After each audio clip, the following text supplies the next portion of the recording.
बात का भी है कि हमारे बहुत सीनियर सुपीरियर लोग गलियों में खड़े हैं, इसलिए हम लोग बहुत कम वक्त में अपने बातों को ख़त्म करेंगे। आज इस प्रोग्राम के अध्यक्षता कर रहे अध्यक्ष महोदय, संचालनकर्ता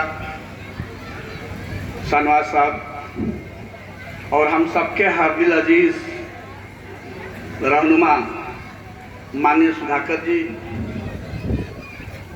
यहाँ हमारे जैसे लोगों को बहुत कुछ बात बताने की जरूरत नहीं है। सभी लोग मोबाइल से, नेट से जुड़े हुए हैं और सारी बातों को समझ रहे हैं। सिर्फ बात इतनी सी है, मैं कहना चाहता हूं कि समझदारों को पागल मत बनाओ। आप लोग समझ गए होंगे। समझदारों को पागल मत बनाओ और यहाँ शहरों को जंगल मत बनाओ। समझदारों को पागल मत बनाओ, यहाँ शहरों को जंगल मत बनाओ। हमारा मुल्क है धर्मों का संगम, इसे धर्मों का दंगल मत बनाओ।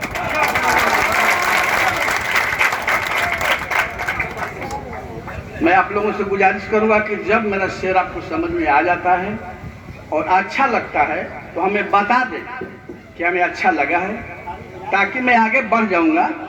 और नहीं, जब यह समझ में आया कि पसंद नहीं है तो मैं अपना जगह पकड़ लूँगा और बहुत वक्त नहीं लूँगा। बहुत लंबी फहरिस्त है, हमने चोरी की नज़रों से देखा है कि जो हमारे नाज़िम बज़्म में संचालन करता साहब की लिस्ट बड़ी लंबी है। पता नहीं कितना टाइम हमारा कब पूरा कर दे, कब घंटी बजा दे। इसीलिए मैं ज़्यादा नहीं बोलूँगा। आप लोगों ने जो बोला है एक बार की बात है, हम रिटायर्ड फौजी हैं, हम झूठ बोलेंगे भी नहीं।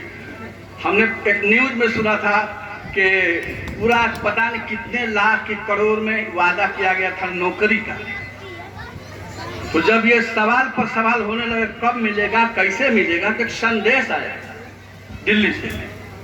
तो कहा गया कि जिंदगी को नहीं बेकार करो, जिंदगी को नहीं बेकार करो, न मिले नौकरी व्यापार करो, न मिले नौकरी व्यापार करो। और चाय बेचकर चाय हम यहाँ पहुँचे, बेचकर चाय हम यहाँ पहुँचे, तुम पकौड़े का कारोबार करो।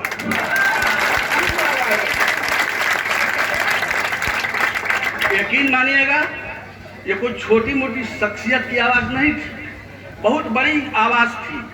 बहुत लोग अमल भी कर लिए। अब पकौड़े का दुकान भी कितना चलेगा बताइए। वो भी कोरोना का वक्त आ गया तो वो भी मुश्किल हो गया। हाथ धोकर खाना है, कहाँ खाना है, नहीं खाना है, बहुत मुश्किल हुआ। तो हम कोई अच्छा ऐसा वक्ता नहीं, कमज़ोर वक्ता, उसमें कम टाइम कम मिलता है। अब हमारा रहनुमा भी है, बोलने की इसको छोड़ दिया तो बोलता ही चला गया। लेकिन सुनिए, एक शेर और सुन लगा कि बारूद हो न आग वो मंजर तलाश कर, बारूद हो न आग हो मंजर वो मंजर तलाश कर, आदमी न आदमी का सर तलाश कर।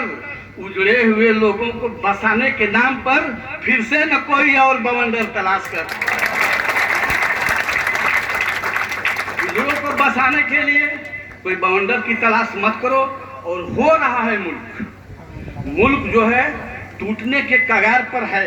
अब उसको बचाने के लिए हमारे सबसे सीनियर महबूब रहनुमा जगदानंद जी के सुपुत्र, उनके चश्मो चिराग, इनके हवाले आप इस कश्ती को कर दो। मैं आखिरी निवेदन करूंगा, गुजारिश करूंगा और हमें पूरा यकीन है कि आपके नैया के एक सेवनाथ होंगे और हमें मंजिल तक पहुंचाएंगे। इन्हें एक मौका जरूर दिया जाए। मैं इसलिए कहता हूं, एक शेर और कह दूंगा टाइम है तो, कि गीत जब मर जाएंगे फिर क्या यहाँ रह जाएगा। जब गाना बंद हो जाएगा, खुशी बन जाएगी, मर जाएगी। मरा ही हुआ है, चारों तरफ आँख पकड़ चला है। जब से हुकूमत आई है लगता है कुछ छुआछूत हो गया है, एक दूसरे को छूना मुश्किल हो गया है। हमारे शादी फौज का डिसिप्लिन रखने वाला, मैं तो घर से निकले हुए 6 महीना हो गया। पहले ही से आए थे, ऐसा करके कोरोना हो गया।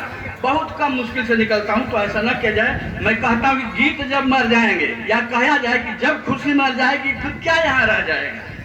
जब खुशी मर जाएगी फिर क्या यहाँ रह जाएगा। और आंसुओं का एक सिसकता कारवां रह जाएगा, आंसुओं का एक सिसकता कारवां रह जाएगा। घर चिरागों की हिफाजत फिर उसे सौंपी गई, गौर कीजिए, समझ में आना चाहिए। ये नहीं कि बगैर समझे ही ताली बजा दीजिए, ऐसा कोई जरूरत नहीं है। घर चिरागों की हिफाजत फिर उसे सौंपी गई तो रोशनी मर जाएगी, खाली धुआं रह जाएगा।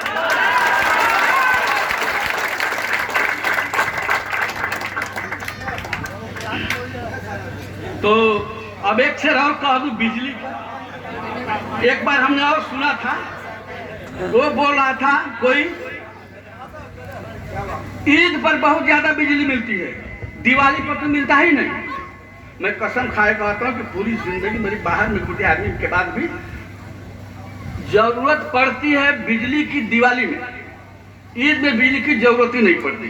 ये 9 बजे नमाज पढ़ते हैं, 3 बजे तक काम खत्म, इनको बिजली क्या जरूरत थी। लेकिन देखिए कितना झूठ है कि फिरका परस्त तेरी तो पहचान हो गई, तेरी निगाहें नजरें तुम्हारी इतनी बेईमान हो गई कि होने लगी है ईद दिवाली पे सियासत, और बिजली भी आज हिंदू मुसलमान हो गई।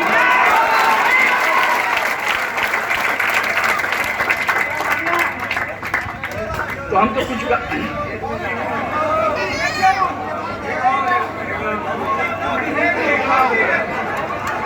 अच्छा सुनिए, एक से एक कह देता हूँ कि हम यहाँ पर तमाम, मैं असलियत बताता हूँ समझ में आ जाए, ये नहीं कहीं बाहरी आदमी कहीं का नहीं। हमारा छाता घर है, हम लोग नागवंशी पठान हैं। हम चाहे धर्म कोई भी माने, क्रिश्चियन बन जाए, हिंदू बन जाए, यहूदी बन जाए, नसारा बन जाए, दुनिया किसी धर्म को बन जाए, लेकिन हम भारत के हिंदुओं का एक जात मेरी राजपूत है, वो नहीं बदल सकता। मेरा धर्म चाहे कितना ही बदले।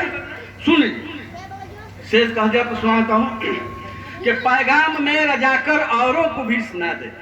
जो मैं बात कहा हूँ पेंडिंग मत रखिएगा, जहाँ सुनाना होगा सुना दीजिएगा कि पैगाम में रजाकर औरों को भी सुना दे, हिंदू हो या मुसलमान हर कौम को जगा दे, लाया हूँ बंद करके इन बोतलों के अंदर, किस जात का लहू है कोई डॉक्टर बता दे। तो भाई मैं तमाम वक्त जो है शायरी में ले लिया, मैं कहने लगूंगा जैसे मेरे भाई साहब बोल रहे थे, शिकायत शुरू करूँगा तो बहुत टाइम लगा, इसलिए जय हिंद जय भारत।